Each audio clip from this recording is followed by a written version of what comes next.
Alioune Ndoye, donc je suis le mandataire de la coalition Benno ak Tanor, du candidat Ousmane Tanor Dieng.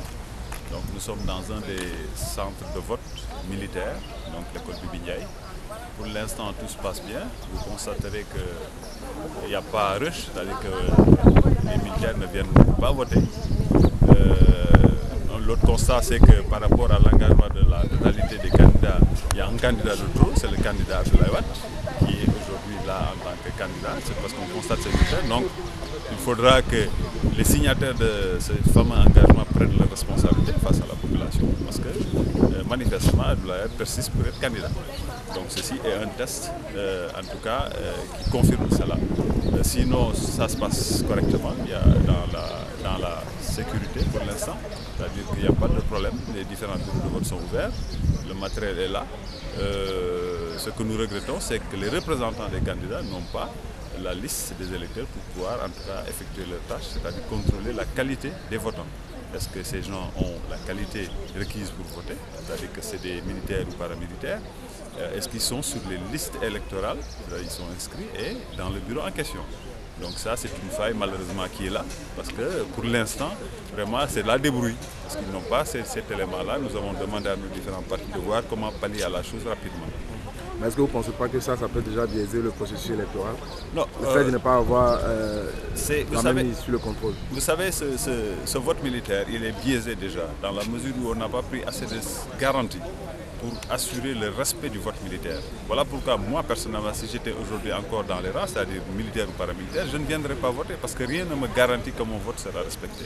Pourquoi? Parce qu'on va voter aujourd'hui, on ne dépouillera pas à la fin de la journée. On va voter demain, on ne dépouillera pas à la fin de la journée. Ces urnes seront confiées à l'autorité pendant une semaine. Au bout de cette semaine, ces urnes reviendront ici pour être reversées dans les urnes du vote civil sans aucun dépouillement. Donc, partant de là, il est évident que par rapport à tout ce qui se passe, par rapport à un candidat qui aujourd'hui est inconstitutionnel, qui est en train de vouloir imposer sa candidature au peuple, il est évident que ce vote-là sera détourné. Donc, quand on a la certitude qu'un tel vote sera détourné, personnellement, j'aurais opté pour le boycotter. Donc, voilà la situation. Ok, maintenant, actuellement, il y a certains candidats qui avaient déjà dit qu'ils n'allaient plus rentrer en lice si Abdoulaye Wade se présentait toujours. Est-ce que tel est le cas pour Benno ak Tanor? Non, vous savez, l'engagement, il faut être clair, a été de dire qu'on ne boycotte pas les élections. Parce que boycotter les élections, c'est permettre à Abdoulaye Wade d'aller aux élections avec peut-être certains candidats qu'il a instrumentalisés. Donc le boycott aurait été une erreur stratégique. On ne boycotte pas les élections, mais nous avons dit que nous ne voulons pas d'élection avec Abdoulaye Wade comme candidat. Cela suppose maintenant des responsabilités à prendre. Voilà, et ce vote militaire est la preuve par mille qu'Abdoulaye Wade persiste à être candidat par rapport à tout ce qui s'est passé dans ce pays, par rapport aux citoyens sénégalais qui aujourd'hui ont perdu leur vie.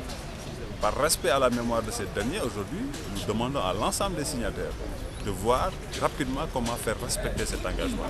Mais puisque vous n'allez plus boycotter les élections, est-ce que stratégiquement vous pensez que vous êtes prêt à pouvoir battre Abdoulaye Wade aux élections? Non, ce n'est pas le battre, c'est de ne pas accepter une élection dans laquelle il est candidat.